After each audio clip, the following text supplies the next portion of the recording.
Hello and welcome to Old Faithful. I'm your host, Matt Trask. My thanks to Haggerty's Music Works. My thanks to the incomparable Johnny Hastings. And particularly today, my thanks, we haven't had coffee on the show for quite some time. I was somewhat impolite. I needed a cup of coffee, and they made me a cup of coffee, which is already gone, in this, which they apparently gave to me. Thank you, Haggerty's Music Works. And these are available for sale right here. Very nice coffee mug. What else? Please like and subscribe to my channel and this video if you in fact like it, and if you could find it in your heart, share. I would appreciate that very much too. Please support my friends at Black Hills Blend Espresso. This guy here, I had gotten right down to the wire. We're filming 4 days before it's supposed to go, and I was looking for a guest, and I am so grateful to this guy for saying he was free and coming on the show. And then he set up his gear, and I thought, why didn't I call this guy months ago? And how have I never met him? Mr. Mark Butler, it's a pleasure to have you on the show. Thanks for having me. It's great to be here. You've got a bunch of toys and kind of a new technology system here. Yeah. And you also mentioned that you are not from here. Correct. So this is the part of the show where I just let you have It's it. all about me. All Yeah. right. So I'm an implant to the area here, but let's go further back. I moved here from England when I was 10 years old to the Upper Peninsula of Michigan. Long story short, my aunt married a guy in the Navy, moved over here, we followed. So on my 10th birthday, we moved here to the States, and I'm originally from Birmingham, England, which is the home, of course, to Judas Priest and Ozzy and some of the metal legends. Oh, wow. So, maybe that explains some of this. Am I? Yeah. And I did learn to play guitar to British Steel by Judas Priest, so, that's kind of Okay. my homage to that. So anyway, yeah. Grew up in northern Michigan in the Upper Peninsula, came in the military at 18, did 21 years in the service, moved all around the world, all around the country, ended up in good old South Dakota here, and I loved it enough to stay here. Uh-huh. And so I still work out here at the base as a civil service now, Okay. obviously, from the hair. I'm not in the military anymore. So, yeah, here I am. Well, you answered one question. Do you like it here in South I Dakota? love it here. Did you like it in the Upper Peninsula of Loved it Michigan? there. I'm an outdoors guy. Love hunting, Yeah. fishing, all that kind of manly stuff. That's You, me. if you were 10 when you moved, you have vivid memories of Oh, England. yeah. Were you, before you moved, were you sad to be moving? No, I don't remember being happy or sad. I think maybe a little bit happy because it's kind of like this is going to be a new adventure, but I'd already been here twice. I think once when I was 5 and once when I was like 8. Oh, so I okay. kind of already been up there and kind of scoped the place out a little bit. I'm assuming my parents were scoping it out for jobs and all that stuff. So yeah, it was just like a new adventure, and it was fun being the new kid in an American class talking funny, but it was fun. Sure. So tell us about your musical journey then. So my musical journey, funny enough, I grew up listening to ABBA and Elvis when I lived in England. I remember them very distinctively, and I still love ABBA and Elvis, no judging, especially on the ABBA. But We yeah, all love ABBA, whether we admit it or not. exactly, right? Yeah. It's like the moped, right? You bet. We won't go there. So, yeah, ABBA's great. And, from an early age, I remember having my mom's, probably wasn't a Hoover in England, but an upright vacuum, and I remember it was about the right height when I was probably this high, and that was my microphone, and I remember beating on pots and pans, and I kind of always felt that vibe from music, although I'll lead into one of your questions that you might ask, and no one else in my family was musical at all, besides Okay. the fact that they had the records laying around, and so I played them, and the ABBA and the Elvis and Shakin' Stevens and Susie Quattro and stuff like that. You don't have to come from a musical family No. to decide that you are musical. Right. And it's always a It little bit helps, odd but- that they're quite. Yeah. I don't come from a completely non-musical family, Right. but it wasn't what you would think. Right. So tell us about your first guitar. Did my- it come over on the boat? No, it didn't. It was right here in the States where I got it. I think I was about 12 or 13. It was an Ovation Ultra GS, electric, solid body. Okay. So it wasn't the half round body, Right. which Ovation's kind of famous for. Yeah, my dad helped me kind of pay for it. I paid for most of it, but he helped me. And I remember the guitar amp I got with it looked like one of those 1 gallon gas cans, and it was called the gas can. Of course, it was just a little small Val State clean amp, no distortion pedals, no nothing. So, of course, I had to buy a Boss distortion pedal right away. Sure. That's kind of when the journey started with the Ultra GS. The Ultra GS. I'm familiar with the Preacher and the Breadwinner because they're very distinctive looking guitars. Yeah. Remind us what the Ultra GS basically just a strap body. Just basically just your normal quintessential guitar shape, Sure. Normal headstock, and I think it had 2 humbuckers in it. Oh, okay. Regular 5-wire 3-way switch, nothing fancy. Right. Probably a $200 guitar. A whammy bar on it? It did. It probably had like a Wilkinson, I'm assuming, Okay. something, or maybe even cheaper than a Wilkinson. And what color was it? It was black. It was black. Because we're rocking. Because we're metal. We were rocking right off the bat. Right. Was there a big rock community in the Upper Peninsula of Michigan? Not really. I had my friends in high school that, of course, I graduated in '89, so, I was in the heyday of hair metal. So, right. We were playing all, Poison and AC/DC and Motley Crue and Wasp and Kiss and, we all got together and that's what we did. My school was so small that we were the only band in school, so we were the best band in school. Oh, sure. Yeah. That helps a bunch. It does. Yeah. Right. So did you had concerts or talent shows if you were the only band? There weren't no battle of the bands. There was no battle of the bands. We were the band, right. whether you liked us or not. And we played like some homecoming gigs, in front of the school. We did like Moni Moni and I think a Cult song. I don't remember what one it was. But right. Yeah, stuff like that. So we had a few homecoming type things where we just played 1 or 2 songs, but we never played the whole actual gig. There was professional cover bands that were doing all that stuff. I see. So. Sure. And you would get up and kind of open for them. No, we wouldn't even do that. We'd literally play like during the assembly times, during the day, just in front of the students during the actual school day. Sure. Yeah. So we had bass and drums and guitar and a singer, or did one of you sing? That was it. There was a 5-piece. Yeah. Oh. So I did do 2 some guitars. backing. No, the singer didn't have a guitar, but he sang only. And then I did some backing vocals and stuff, and I sang some stuff too. Yeah. I see. We were pretty desperate for singers back then. Small school. What town were you in the Upper Peninsula? It's called Bruce Crossing, and there's like 300 people in Bruce Crossing. And I'm 6 miles north of Bruce Crossing, in the middle of God's country, just nothing but woods, bears and wolves. That's out there with us. Somewhat familiar with my upbringing. Probably. There were less bears and less wolves. Yes, and probably a little more open, maybe, or quite a bit more open. I'm guessing. Yeah. Yeah, I was pretty thick. You couldn't shoot a 30-06 up there. You had to have a 30-30. Good point. Yeah. Right. So, what was the name of this band? Did we ever get a name? Well, actually, we didn't, and that's why we decided to call ourselves Us, because we're us. We couldn't think of anything, so we used masking tape and taped Us on the kick drum, and we were Us. I accidentally asked the best question to an old man. I can't even believe I remembered that, but yeah, we were Us. Are there any promotional materials or T-shirts or albums left from the band Us? I would pay good American Hopefully money. There's no videos left. Hopefully the VHS is worn down to nothing. I don't think I even tuned my guitar properly back then. I definitely didn't change my strings.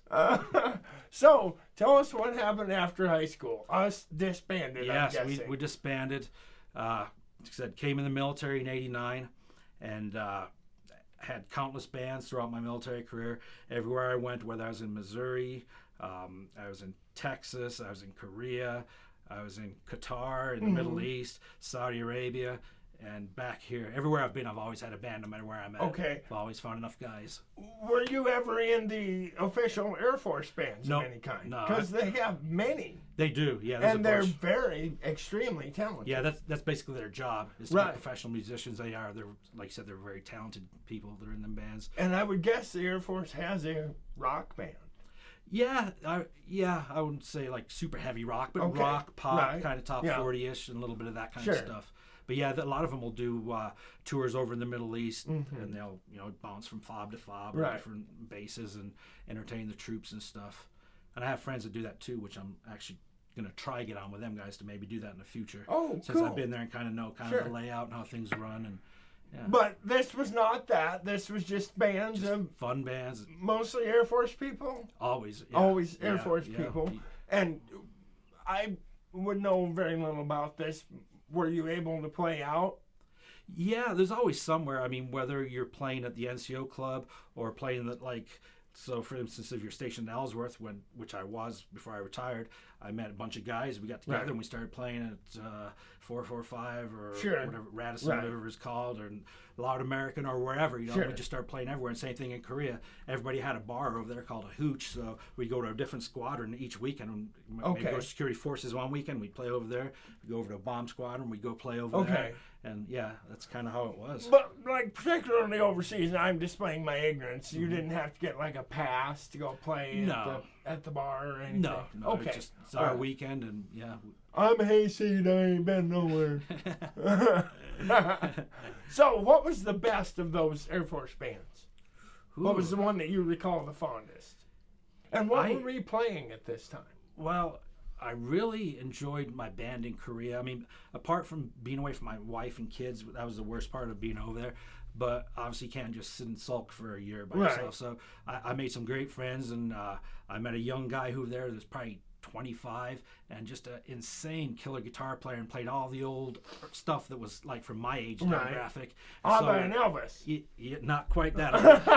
Like early Metallica, Iron Maiden, Judas Priest. Yeah. So, and he was a younger ranking guy, so I away took him on my wing and taught him the ways, and we had a great band, and we had, we got to do some old Metallica and stuff where we got to do some cool guitar harmonies, with two guitars, and that was a really fun band. Wow, cool. Yeah. And what were you playing at this time? Still on the Ovation? Oh no, that was only for a couple years. Okay. I've had a ton in between. Yes. Okay. I think I had my Carvin with me over there. Oh. My V220. Well, we're going to talk about that for dang sure. Yeah. I'm so glad you brought that. I didn't know you had one. Yeah, I have two of them. One with a Floyd and one with a fixed bridge. Oh my goodness. This is crazy. So we get back from Korea. Where should we go in the story? I'm getting a little lost here. Okay, so got back from Korea, got orders up here. Okay. And one of my old drummers and singers who were married got stationed here after I was here for about 6 months. So we found a bass player, and the band was reunited again. This was our third bass that we happened to be at together. Right. So it was pretty simple to get that going. You should find a bass player. So we did that, and we played out here probably from 2004 till probably 2006 or so. We were called Short Notice. Right. And then once that dissolved, then I started Common Law in 2007. Okay. And I was still in the military till 2010, so most of the band was military members still. And then I got a female singer who was civilian. And then once other people started PCSing out of here to other bases, then other civilians started coming in the band, and then I retired and become a civilian. And next thing you know, all my band's civilian now, so now I don't have to worry about having gigs line up and saying, oh, sorry, I got to go to the desert next month for 6 months and trying to find a replacement. So that's just the military life of being in a band. And so Common Law is the band you're in now, and I believe it features our friend Ken Kwiatkowski on bass. Am I right about that? You are correct. Yeah. So we better talk about guitars. Yes.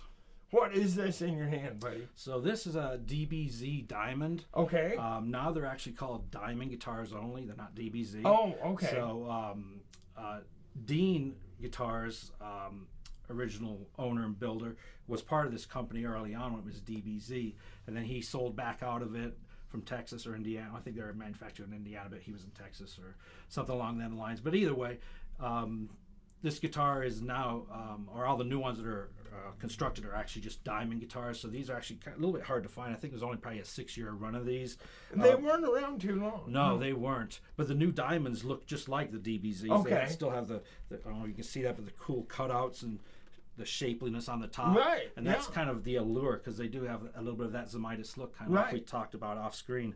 So yeah, I've had this guitar for probably a year and a half. I happened to find it online, and I was like, I've been looking for one of these, so I pulled the trigger right away, and it's kind of replaced my V220, which used to be my go-to, which I still love, but I'll go back to it. It's just, For our non-guitar friends who watch the show, and I love you guys, we're talking about Dean B. Zielinski, and this was his company. Before that, he owned Dean Guitars, and you are most familiar with Dean Guitars from the fuzzy guitars of ZZ Top and Dimebag.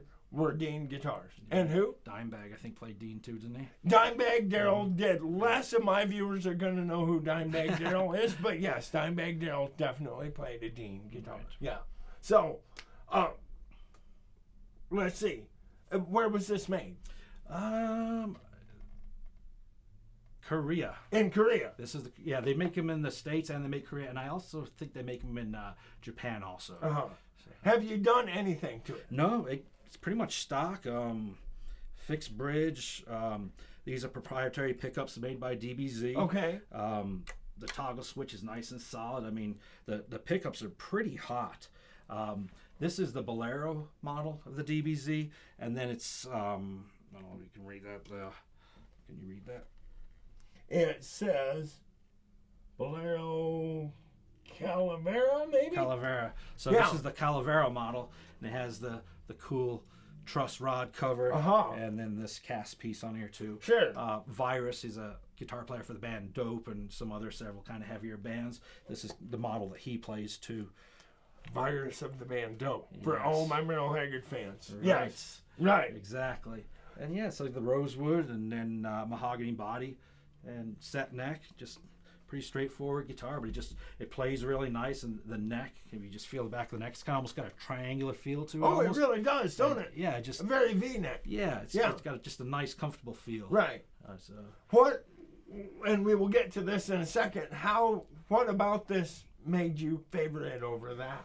well, it's got a little bit hotter pickups. Okay. And I think just the way I had it set up with the action and everything, it just kind of, it felt so right. I that see. I was like, okay, so maybe it's time just to give this some love. And Right. I'm getting some pretty good chips on that one, 'cause Right. it's been having a lot of love. So I was like, yeah, it's time to give this thing a little love. And yeah, Uh-huh. other than that, I mean, they both sound great, just this little bit hotter pickups. So Sure. Well, we better talk about this. Yeah. This, I do believe, is the first Carvin on the show somehow. oh, okay, yeah. This is the Carvin V220 set neck. It's got Carvin humbuckers in it. Has a coil splitter on it, just volume and tone. Three-way switch. Grover, it does have the Grover tuners on it too. But yeah, this is just a fabulous guitar. If you hold that, Okay. what do you think of that? Oh my! I was going to ask you if Right. weight was a factor in Not your a factor, switch. is Not it? a factor at all. Crazy light. So It that's is. probably one of the other reasons this has been my go-to guitar, because when you're playing bar gigs and you're Right. playing for 9 to 1, Right. 4 hours of playing just about, it's it gets tiring up there. And Hang a big that old guitar, mahogany plank on you. Exactly. I see you got a very wide strap on that one. Yeah, it's a little bit heavier guitar, Sure. so Yeah. let's try to spread the wealth. But yeah, that's a super light, and it's the reverse V. Sure. Michael Sweet from Stryper used to play the same guitar back Okay. in the 80s too. There's a few guys that have sponsored this Oh, guitar. you have chipped it up. We Yeah. call that mojo here. Yep. Yes. Did we put the cross I did. and I see there's a bullet hole Yes, decal just there. barely missed. Right. Yeah. Dimebag Darrell would have some things to say about Yes, he would. Not anymore.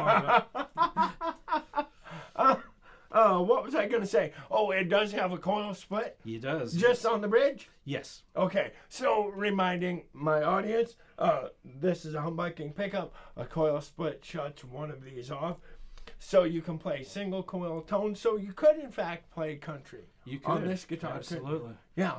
All right. We need to talk about. I will have you set this down, and the diamond inlays are a nice touch. Yeah, too, that's aren't they? that's a custom add-on. Right. I bought this used, but somebody had that custom add-on. Oh yes. wow, cool. Yeah, because these are all made in the custom shop USA. So Very cool. You mentioned you had two of those. Is I the do. other one a custom shop? the other one is too, but it's got the arrowhead Oh, headstock on it. okay. It has the Floyd Rose in the bridge section there, and it also has a I forget what it's a DiMarzio, the red pickup. It's Okay. a really hot one. I forget Right. the actual name of it, but it's a little bit hotter than that guitar. Sure. even. Okay.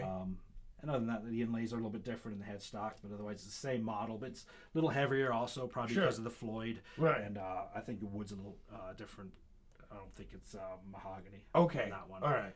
But it's a little heavier. But it's a Floyd, so I hate changing strings on Floyds, and when you break one during a show, Right. it's a pain in the butt, and everything goes out if you break Right. a string on a Floyd. And so When you break a string on a Floyd, you become the keyboardist. Yes, pretty For the much. rest Now of the you're night. trying to play like Right. this now to Yeah. kind of keep it in until you can swap out. Yeah. And I've had to do that a couple times. Not fun. And I do like having a tremolo for the style of music we Sure. play, but You kind of need one. is what it is. Right. Sure. Let's get on to this. I'm so excited about this, representing the evolution of live sound right here. Yeah. Tell us what this is, Mark. So this is the Headrush pedal board. It's made by 11. It's a British company.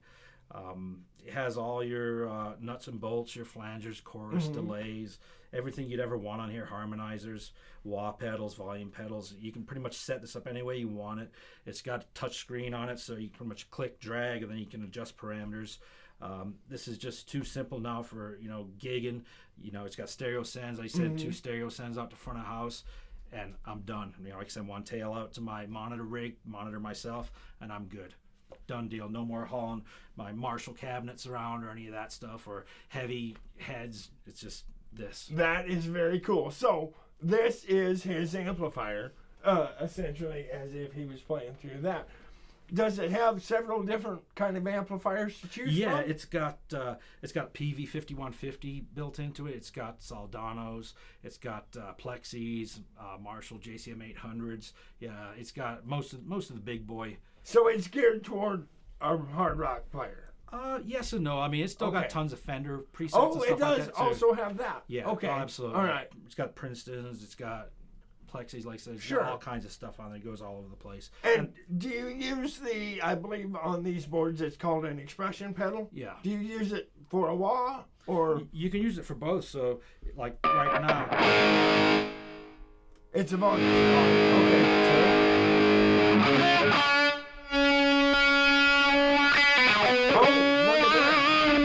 So it's dual That's a neat purpose. feature. And you can assign everything on here. Sure. So if I want the A expression to be the volume, which I normally do, then so be it. Okay. Then B is wah. So as soon as I hit my wah, boom, just hit the toe, and it's Okay. a wah pedal. Did it have several different wahs to choose from, or was it Yeah. kind of just one? No, I think there's like 6 different wah pedals to choose Okay. from.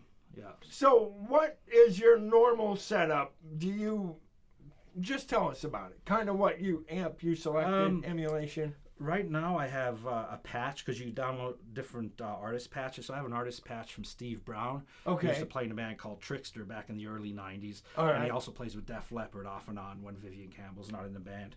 And so I've got his artist pack on here, and I kind of like the tones he had, and I just kind of edited them. There's a little bit more reverb and delay than what I like, so I just Okay. kind of rolled some of them back. But the All right. tones I thought were pretty good for the kind of Sure. music that I play. So is it mostly just, as it were, amp based, or are there effects on top of it? Yeah, there's amps, effects. You can move everything around. Like my cabinet right here is an 11. It's a Marshall. Okay. So I have my volume after it. But Okay. and my green, that's your tube screamer. Emulation. Yes. Emulation. Right. Not technically, right? So I have that before the amp, so that way Okay. I can add a little boost to it. But I can put it after the amp if I want. Just click and drag Okay. and drop it in there. All right. So you do use effects Yes. Okay. And it's just like any other. beyond volume. Yeah. Okay. Yeah, I don't get real crazy. A little flanger for some of the Van Halen stuff, and then little chorus when you're playing clean stuff. Sure. But I don't get super Right. crazy. Delay Okay. for Guns N' Roses stuff. Right. So tell us first of all, what was the last big amplifier that you had? And do you still have it? Yeah, I have a JSX, which is the Joe Satriani tube head. Oh, hey. And All it's, right. it's a 100-watt head, and I got it on my Marshall 4x12, and it's a great amp. And if I play bigger stages, then sometimes I'll bring that back out now. Okay. And I have a Mesa DC5, which is a Okay. 1x12, but it's just a monster of an amp. Right. You feel like you're picking up a 4x12 cabinet when it's the size of that Fender. Sure. And, it's a Mesa, so, it's got tone for days. Sure. So them are the last kind of 2 amps that I've kind of toggled between. Like I said, playing small bars, I'll grab the DC5. It's Right. a bigger stage. Then I'll bring the JCM or JSX, out with the Marshall cab. Uh-huh. Yeah. Cool. Did you try any of the other, like the Fender Mustang or the Line 6 or any of the other boards like this before you settled on this one? I've got a Line 6, and I've had some Zoom stuff before. Zoom was the one I forgot. Yeah. Yeah, I've had Zoom, but my Line 6 is actually almost very similar to this. Okay.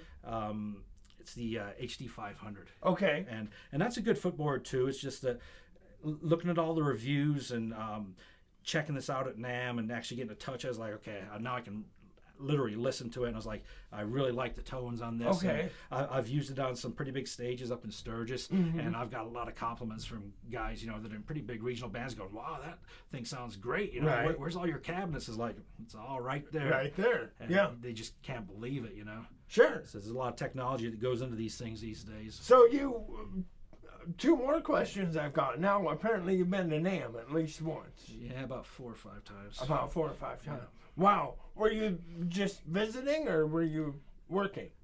Just visiting. Okay. Yeah. All right. Yeah, I have a lot of friends in the music business. So, Okay. I'm fortunate enough to get passes and stuff. So Sure. I usually got some of my cohorts that I bring out there with me, and we have a good time. Go visit some of my friends out there, stay with them, or we stay at the hotel and they come visit, and we all just hang out at NAMM and go check everything out. And I'm also an RCF dealer, so RCF has a big sponsorship there, obviously. Remind us what RCF is. RCF is a pro audio company out Okay. of Italy. Oh. So I sell, line array speakers and monitors and point source speakers and everything in between. See what I did there? I pretended to know and have forgotten. In fact, I knew nothing. That was not a reminder. I was learning right That's there. my third RCF. job. Okay. He's an RCF dealer. So, does it have a wattage rating? No, I don't believe so. It's whatever you want to send it just to. what it Because is. all the amplification is coming out of your Right. monitor or wedge, whatever you use. Okay. So And then you can go to the front of house. yeah, send it in front of house, and I can set my output levels digitally on here, and I also have an analog knob on here that I can adjust that also, so I'm not blowing the gain off the board for my front of house guy. Sure. Besides Common Law, are you in any other bands at the moment? Do you fill in with anybody? No, I do some fun jam stuff with some Sure. of my friends from Crash Wagon. Okay. And Flannel. We all have mutual friends, so we all get together probably Right. once a month, once every 2 months, and we just get together and play a bunch of fun stuff. I just heard about this. I'm going to have to make it to one of these. Yes, for sure. Am I correct that you have a studio?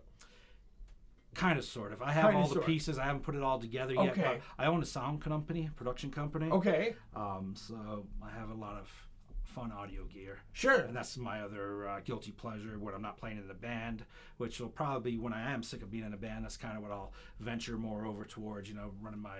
And I would imagine you got way more involved in the sound production company this summer. Or maybe not. Well, the last 6 years or so, it's taken off pretty Sure. good, and I've bought a lot of gear, and like last year I had 5 stages up at Sturgis. Okay. So it's mostly for live performance? Yeah. Do you do television or radio or anything like that? No, I'm kind of leaving that market alone. Sure. But I mean, I guess I could. But Right.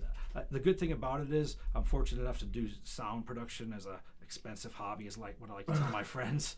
So I can be picky and choosy about Sure. what Yeah. gigs I want. Like I tell all my competition town, I'm not here to steal anybody's gigs. Right. If somebody comes to me and I want to do it, I'll do it. If I don't, then I'll farm it out to one of my friends. Right. And that's just the way I am. Sure. Well, so you've been busy as you want to be. Pretty much. Yeah. You kind of got the world by the tail, apparently. Yeah. You said you have bits and pieces of a recording studio. Do you use it? Have you used it personally to record? Do you record much? I've done a little bit. When I went to Berkeley online for live production. Okay. So we had a lot of our assignments. I did them on GarageBand through Okay. Apple. So most of my assignments that I had to do for the studio portions of it, I did with GarageBand. So it opened up a lot of doors for me as far as, I know how to do compression and all that stuff, live stuff. Sure. But Yeah. it kind of focused more on the studio element of things. And so Right. I learned some pretty good stuff and tips and tricks and techniques and stuff. And I also have Reaper downloaded on my computer too, but that's going to be the next phase. Like I said, I got a lot of irons in the fire. Sure, So, right. One thing at a time, but I am going to do the studio thing. Okay. Yeah. Cool. So, let's see. I had one more question, but I can't remember what it was. So we will let it go. Remember my sponsorship with Trash K LLC, large round and square bales, 515-0858. Thanks to Mark Butler. Dane B. Zielinski says, change your strings. Will you play us out, And sir? I did, sure.